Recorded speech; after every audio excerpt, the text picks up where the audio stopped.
95 लाख करोड़। जी हां, यही आंकड़ा है शेयर मार्केट में हुए नुकसान का। बीते 5 महीने के भीतर सेंसेक्स ने ऐसा गोता लगाया कि देश के 11 करोड़ से ज्यादा निवेशकों के 95 लाख करोड़ डूब गए।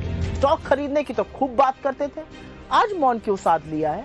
6 महीने से लगातार गिर रहे बाजार में छोटे इन्वेस्टर को बचाने के लिए क्या सरकार के पास कोई योजना है या नहीं है?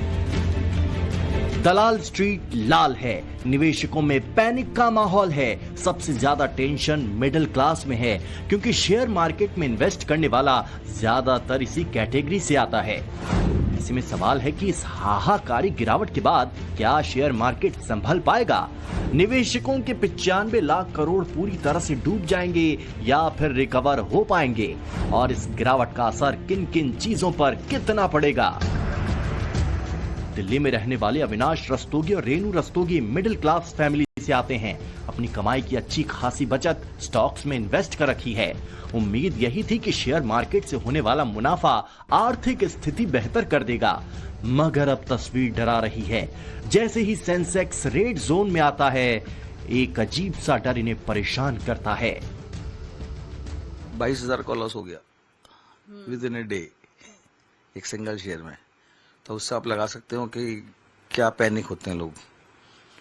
तो बस ये है कि लोएस्ट में खरीदो या फिर बैठे रहो। हम एक मिडिल फैमिली से बिलोंग करते हैं और हमने कुछ पैसा जो है इन्वेस्टमेंट के तौर पर शेयर मार्केट में लगाया था, ताकि आजकल के खर्चे इतने ज्यादा हैं तो थोड़ा सा वहां पे प्रॉफिट हो सके। पर्पस प्रॉफिट था, पर जो अभी सिचुएशन है वो लॉस की है। तो काफी जो सिचुएशन है वो खराब है मार्केट की इस टाइम, और काफी लोगों का पैसा डूब ही रहा है। साथ में हमारे भी शेयर्स जो कुछ हमने लगाए हैं उनके भी जो है रेट कम हुए हैं। अविनाश और रेणु की तरह लाखों लोग ऐसे हैं जिनकी होली का रंग और गुजिया की मिठास शेयर बाजार ने फीकी कर दी, क्योंकि ये गिरावट कोई मामूली नहीं, बल्कि ये भारतीय शेयर बाजार के इतिहास में अब तक की चौथी सबसे बड़ी गिरावट बन चुकी है। सबसे ज्यादा सेंसेक्स गिरा था 2008 में। मंदी के उस दौर में मार्केट 52% गिरा था। 1994-95 में शेयर बाजार क्रैश हुआ तो 31.4% की गिरावट रही। 1996 में भी 26% की गिरावट दर्ज हुई थी और अब 17% के आसपास शेयर बाजार टूट गया। यह हाहाकार कोविड से भी ज्यादा बड़ा है, क्योंकि कोविड काल में 13 से 14% मार्केट लुढ़का था। सेंसेक्स के बड़े बड़े जानकार भी देखकर हैरान परेशान है। सारा कैलकुलेशन, सारा एनालिसिस काम नहीं आ रहा। चिंता का प्रॉब्लम में आई थोड़ा। बाजार में क्या हुआ, ये एक बरस से नॉन स्टॉप ऊपर गया ना, तो पी रेशियो सा में जो होता है, तो प्रॉफिट एंड अर्निंग्स का जो डिवाइड किया तो हमारा कितना है आज का हिसाब से नहीं 20 आई, लेकिन ये 25 तक गया था ऊपर में।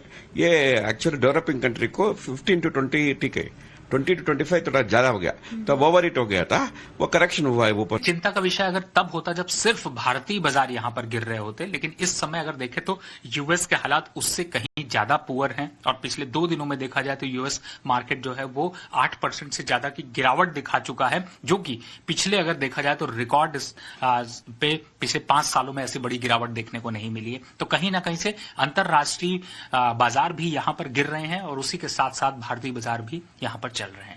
आने वाले कुछ 1 से 2 महीनों में मान सकते हैं हम कि चिंता का विषय है, पर लॉन्ग टर्म में इन्वेस्टर्स को घबराने की जरूरत नहीं है। पर हाँ, अगर नए पोजीशंस इन्वेस्टर्स बनाना चाहते हैं, निवेशक डालना चाहते हैं पैसा, उसके लिए इंतजार करने की जरूरत है। अभी थोड़ा इंतजार करके करें तो ज्यादा बेहतर होगा।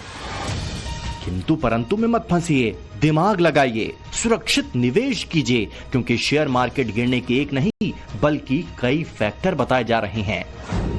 विदेशी निवेशकों की तेज बिकवाली, डॉलर के मुकाबले रुपए में तेज गिरावट, म्यूचुअल फंड के मुनाफे में बेतहाशा कमी, SIP खातों का लगातार बंद होना, एशियाई शेयर बाजारों की कमजोरी, वैश्विक व्यापार युद्ध भड़कने की आशंका और अमेरिकी अर्थव्यवस्था में मंदी की आशंका।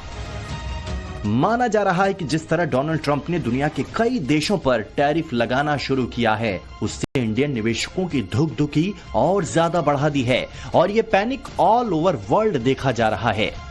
अमेरिका का बाजार गिर रहा है, S&P 500 1.3% गिर गया। जापान का निक्केई इंडेक्स की भी हालत खराब हो रखी है, वहां मार्केट अपने 5 महीने के सबसे लो पॉइंट पर पहुंच गया है।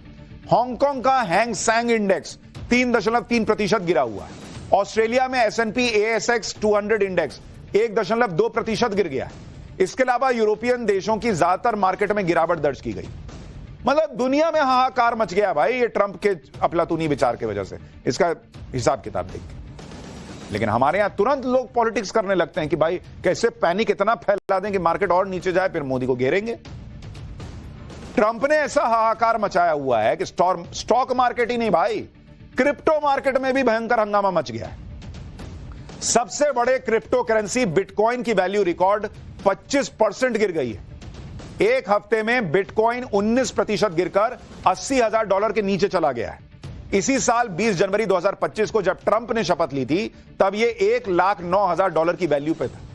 ट्रंप ने चुनाव प्रचार के दौरान क्रिप्टो से जुड़े नियमों में ढील देने का वादा किया था। इस वजह से भी ट्रंप की ताजपोशी से क्रिप्टो मार्केट में पॉजिटिव संकेत थे। लेकिन अब ट्रंप ने ऐसा हाहाकार मचा दिया है कि लोग क्रिप्टो जैसी रिस्की बेट की बजाय सेफ एसेट की तरफ भाग रहे हैं। अब आप बताइए, क्रिप्टो में तो इंडिया का क्या रोल? लेकिन वो भी क्रिप्टो मार्केट पूरा गिरा हुआ है भाई, कहां 1 लाख के ऊपर था, 80,000 पे आ गया। अमेरिकी शेयर मार्केट गिरेगा तो दुनिया में हाहाकार तय है, लेकिन एक्सपर्ट्स का दावा है कि मार्केट अगले 1 से 2 सालों तक उछाल नहीं मारेगा। तो कहीं ये संकेत तो नहीं कि हालात 2008 की तरह बन सकते हैं? क्योंकि म्यूचुअल फंड में 26% निवेश घट चुका है। दिसंबर और जनवरी में 1 करोड़ से ज्यादा लोगों ने SIP बंद कर दिए। दुनिया भर में मंदी की आशंका इस खतरे को ज्यादा बलवती कर रही है। शेयर मार्केट से 95 लाख करोड़ की चपत लग गई, या यूं कहें कि जिस तरह से मार्केट गिर रहा है उस हिसाब से रिकवरी आसान नहीं। आपको बताते हैं कि आखिर इतना फिगर पहुंचा कैसे। अक्टूबर महीने में 29.63 लाख करोड़ रुपए डूबे थे। नवंबर महीने में गिरावट थोड़ी कम हुई, लेकिन 1.97 लाख करोड़ फिर भी स्वाहा हो गए। दिसंबर में शेयर मार्केट गिरा तो 4.73 लाख करोड़ का नुकसान हो गया। जनवरी महीने में सेंसेक्स बुरी तरह क्रैश हुआ और इसका असर यह हुआ कि निवेशकों के 17.93 लाख करोड़ रुपए चले गए। फरवरी महीने में घाटा बढ़कर बहुत ज्यादा हो गया। यह रकम 40.80 लाख करोड़ है, यानी जितना बीते 3 महीने में नुकसान हुआ था उतना अकेले फरवरी में ही हो गया। शेयर मार्केट का खौफ हर उस शख्स पर तारी है जिसने अपनी पूंजी उसमें लगाई है, लेकिन कुछ एक्सपर्ट्स धैर्य से काम लेने की सलाह दे रहे हैं और चीन के स्टॉक एक्सचेंज को उदाहरण के तौर पर बता रहे हैं, क्योंकि चीन का स्टॉक मार्केट पिछले 6 महीने में 17% बढ़ चुका है। हालांकि इतनी मजबूती चीन के शेयर बाजार में नहीं जितना कि इंडिया के सेंसेक्स में है। अगर आप बाजार में निवेशक हैं तो आपको एक बात समझनी होगी कि आपका जो लॉन्ग टर्म ट्रेंड है निवेशक का, उसके जो ट्रिगर्स हैं वो बिल्कुल इंटैक्ट है। आपको घबराना नहीं है इस उतार चढ़ाव से। लेकिन अगर आप एक ट्रेडर है तो सबसे पहले ट्रेडिंग करने से थोड़ा सा आप बचिए। अगर आप short term to medium term पैसा लगाते हैं शेयर बाजार में तो बहुत ज़रूरी है, अगर आप किसी स्टॉक स्पेसिफिक खरीद की बात कर रहे हैं तो आप स्टॉप लॉस ज़रूर लगाएं।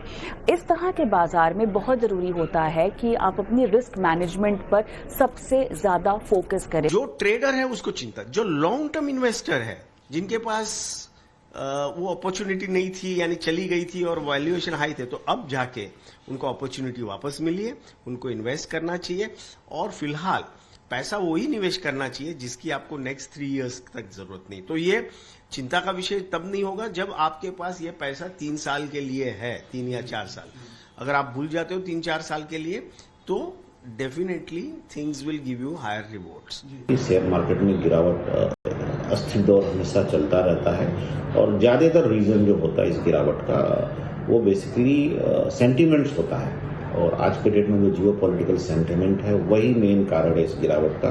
तो बहुत घबराने की जरूरत नहीं है। उस घबराहट में अगर आज आप अपना शेयर बेचते हैं, बेच के निकलते हैं, चाहे आपका शेयर का इन्वेस्टमेंट हो, म्यूचुअल फंड या कुछ भी हो, तो आप एक्चुअल लॉस बुक कर देंगे। जो लॉस आज काल्पनिक है, नोशनल है, वो लॉस आप बुक कर देंगे सिर्फ घबराहट में। तो ये दौर है, छोटा है, निकल जाएगा, क्योंकि ये अक्सर होता रहता है कि मार्केट गिरता रहता है। 95 लाख करोड़ की रकम कोई मामूली नहीं होती। इस नुकसान का मतलब ऐसे समझिए कि कई देशों की जीडीपी का ये इतना स्तर नहीं। इसलिए शेयर बाजार का चैप्टर सियासत में भी पढ़ा जा रहा है।